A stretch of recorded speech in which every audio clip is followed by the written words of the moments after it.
Alright, let's talk about Peacemaker episode 6. Now, I am filming at night time, so that's why the lighting's like this. I don't have the big daylight coming from the windows, you know what I'm saying? So, yeah, this is what we're gonna have to deal with. So I didn't make a video for last week's episode because I was just really busy, I'm gonna be honest, but I did watch it. I have my notes right here actually, but I'm not gonna go over it. It was an alright episode. It wasn't like that eventful, you know? Like, I feel like the last 2 episodes could have been one. They could have just cut a bunch of stuff out and just made it like one longer, like one episode, because both those episodes were really short. Episode 4 and 5, not 6, which is what we're talking about today. Spoiler discussion for episode 6. Obviously, James Gunn has repeatedly said that the last 3 episodes of the season, starting from episode 6, are gonna be straight bangers.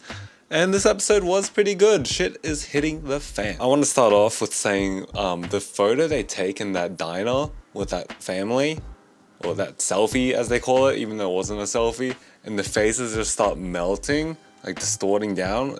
Dude, that was creepy. We meet Vigilante's mum and we go into his hideout, not his lair, and he just has a bunch of fucking cocaine and money. Nice. And then the gang heads to the other Earth and they immediately dispel the theory about, oh, so it's not all in his head. Like, I feel like they were saying that to the audience, but I feel like at the time that James Gunn was writing this, he assumed that that was gonna be the main theory, that this mention was all in Peacemaker's head, but no, as we find, actually I'll get to it later, the big twist, obviously.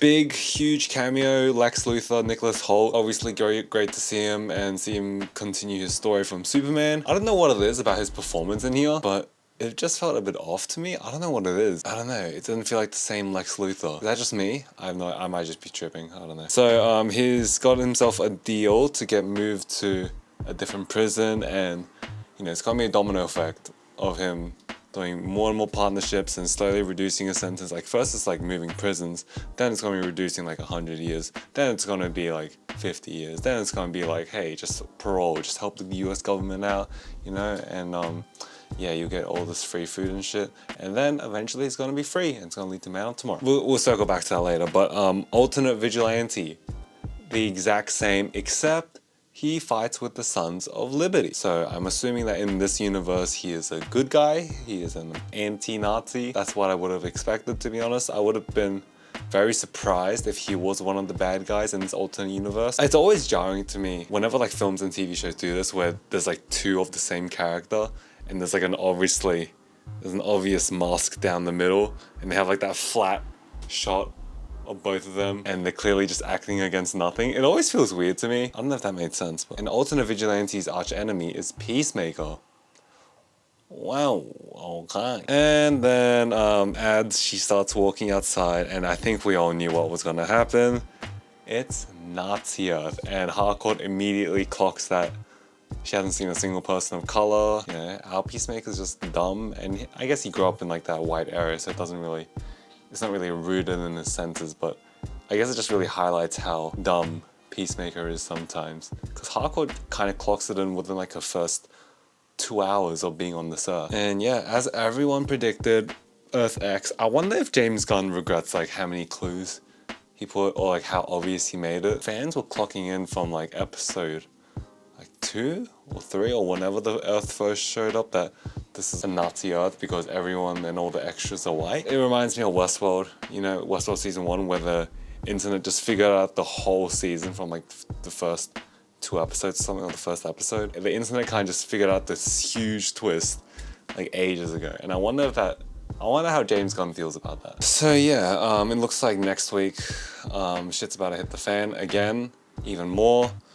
It's gonna be fun seeing both Vigilantes go and kill some Nazis. Dude, the shit they were saying, what did Chris say? Not Chris, Keith? Is that the brother? Oh, fuck, I forgot what he said, but it was like so out of pocket. I was like, god damn. I wonder where the people of color are on this Earth, you know?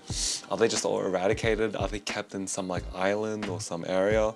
Who knows? I was thinking, this is obviously gonna lead into Man of Tomorrow, because James Gunn has said that while you don't have to watch Peacemaker to watch Man of Tomorrow, it directly leads into Man of Tomorrow. So what that tells me is that Lex, you know, I made that video about how I think Man of Tomorrow could be about an Earth X invasion.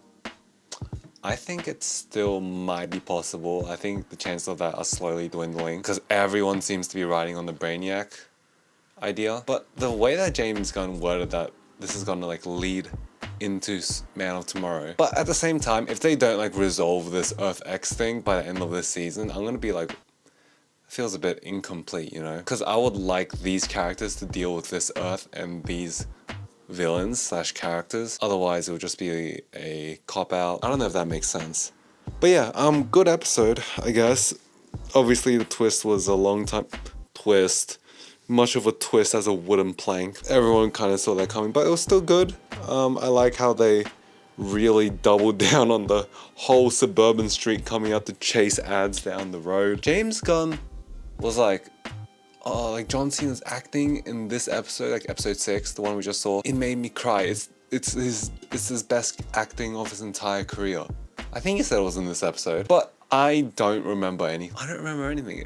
Didn't James Gunn say that made him cry or something? I literally don't remember anything. Harcourt's scene when she was crying, that was pretty good, but was that...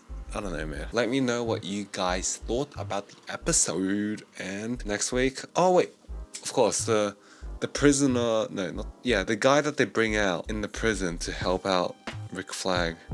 Who could that be? I have no clue. It's like a tall white guy with dark hair. I have no clue. I have no clue who it could be. I know there was some rumors about Blue Beetle appearing, whether it's Ted Cord or Jaime Reyes. It could be Ted Cord. Maybe he was arrested for something. I don't know. But I guess we'll find out. I literally have no clue.